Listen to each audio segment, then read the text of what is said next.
There's a lot of things that can wreck your chances to do well. We live in a rather dangerous world, so you got to be not only wise, you got to be careful. And attitude diseases are deadly. I mean, they'll destroy all the good things you start. So we'll go through those attitude diseases, how to spot them, how to look for them, what they are, and the cure. And I'm a pro on these because I've had them all, so I can give you excellent advice on these. Here's the list. Attitude diseases.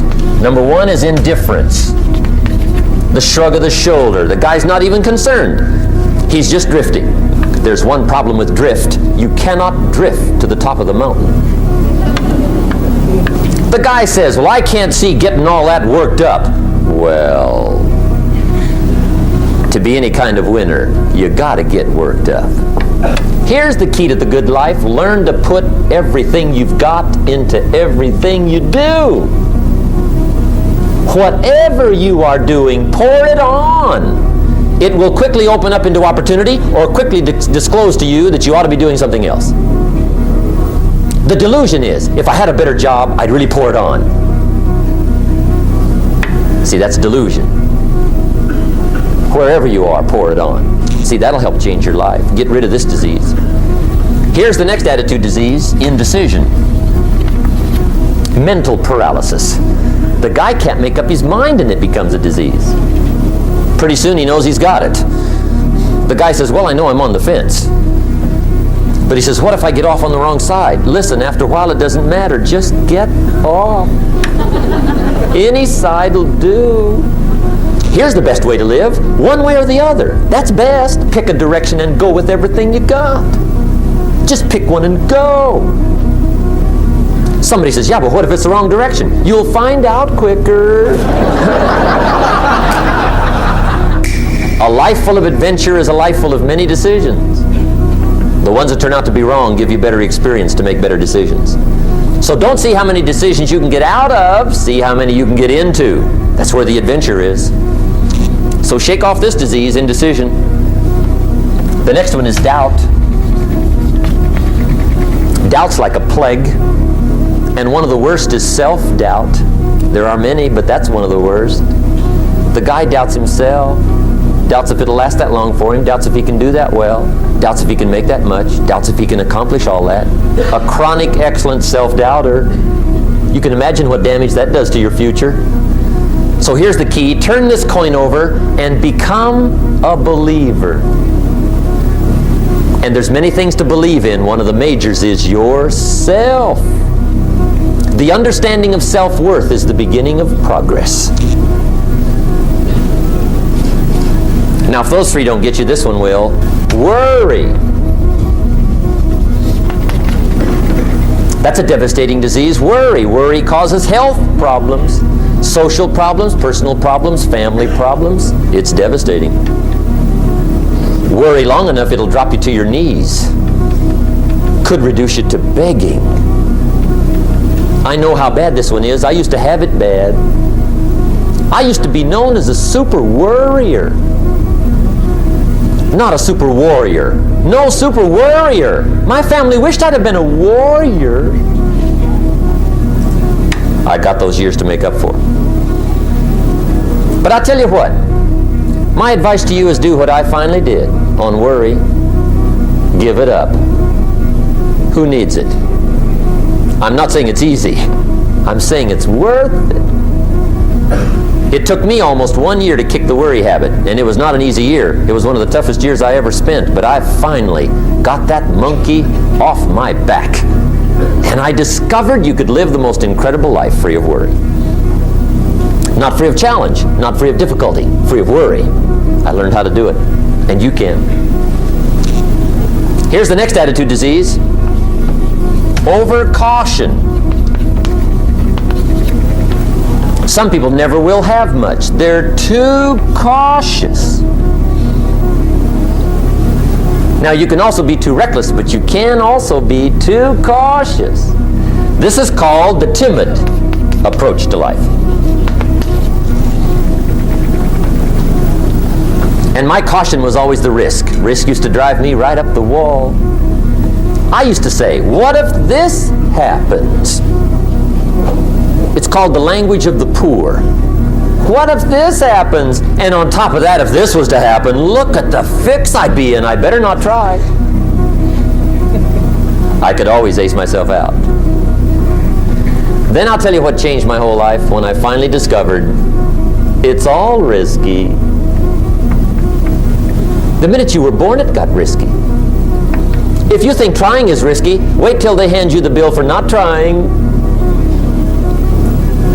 If you think investing is risky, wait till you get the tab for not investing. See, it's all risky. Getting married is risky. Having children is risky. Going into business is risky. Investing your money is risky. It's all risky. I'll tell you how risky life is. You're not going to get out alive. That's risky. The Englishman says, well, if that's the way it's going to work out, let's give it a go. Right, that's what it's for. Give it a go. Somebody says, yeah, but I'm looking for safety and security. Fine, then huddle in a corner. We'll cover you with a sheet, bring you 3 meals a day. And we'll protect you, feed you, look after you, care for you. We won't let anything happen to you. And you'll probably live to be 100. The guy said, well, yeah, I'd live to be 100. But what a way to live. Right. What a way to live, safe and secure. Don't ask for security. Ask for adventure. Better to live 30 years full of adventure than 100 years safe in the corner. Here's the next attitude disease. We're almost through with this motley list. In fact, we're almost through. Hang on.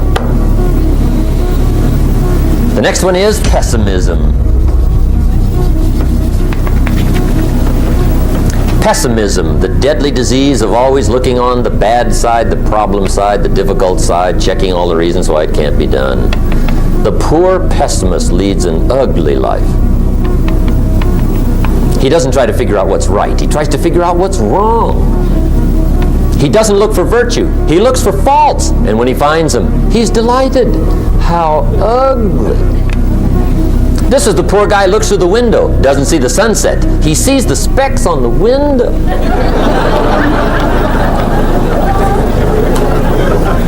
And this is the poor guy, right, who rushes up, takes such leave of his senses. This guy rushes up and he says, I've got 5 good reasons why it won't work. He's so dumb he doesn't know all he needs 1. He's got 5.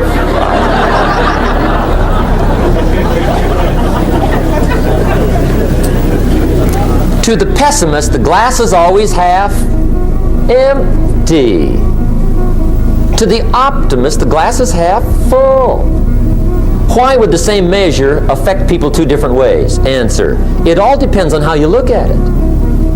Our lives are mostly affected by the way we think things are, not the way they are. The way we think they are affects us most. There's a subject we don't have time to get into tonight called better thinking habits. One of the major things Shove taught me when I met him, he said, poor thinking habits keeps most people poor. Not poor working habits. Most people work hard, but they don't think hard. And Shove taught me that the mind is like a factory, a mental factory. And whatever you think about all day long pours ingredients into this mental factory. And that's what builds the economic, social, financial fabric of your life. As you think, so you become. How awesome. When he talked about poor thinking habits, he had me.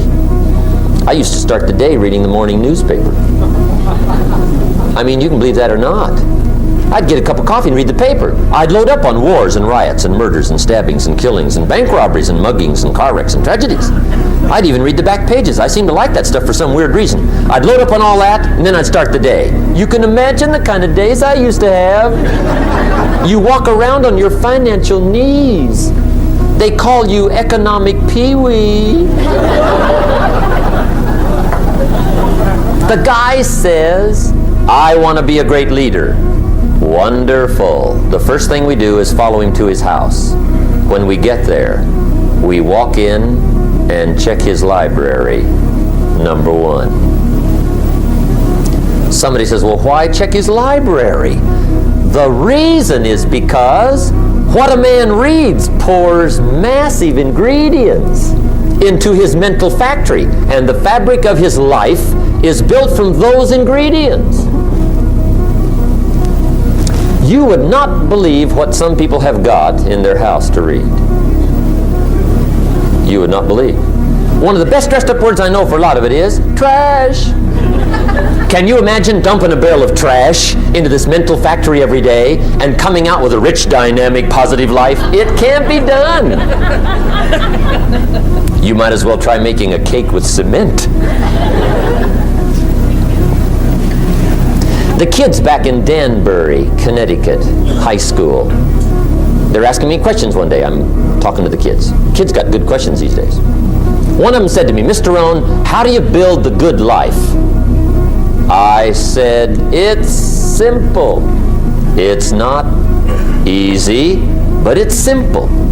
Here's how you build anything. Select the right ingredients, keep out the wrong ingredients, and it starts with thought.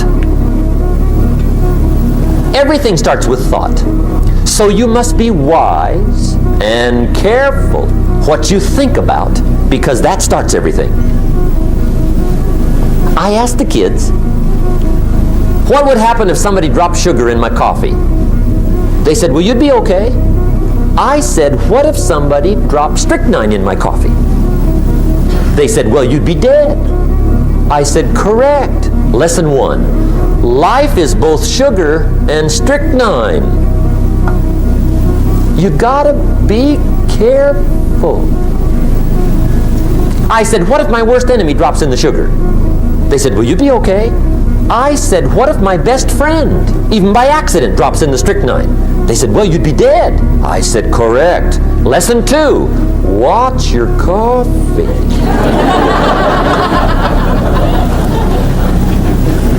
You got to be careful. See, it doesn't matter who hands you the bad stuff. It doesn't matter where you get the bad stuff. It'll still do its damage on your bank account, wherever you get it. Mr. Schoaf gave me one of the greatest phrases when I first met him, when he said, Jim, every day stand guard at the door of your mind. How important. Stand guard at the door of your mind. And you decide what goes into your mental factory. Don't let anybody just dump anything they want to in your mental factory, because you've got to live with the results. Okay, here's the last disease, and we're through with this list. The last subject is very brief. The last disease, but this one is deadly. Engage in this one, indulge in it even slightly, and you might as well forget the future, because it's going to forget you. Complaining, crying, whining, griping.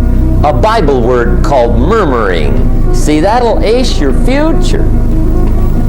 Spend 5 minutes complaining, and you have wasted 5. And you may have begun what's known as economic cancer of the bone. Surely they will soon haul you off into a financial desert, and there let you choke on the dust of your own regret.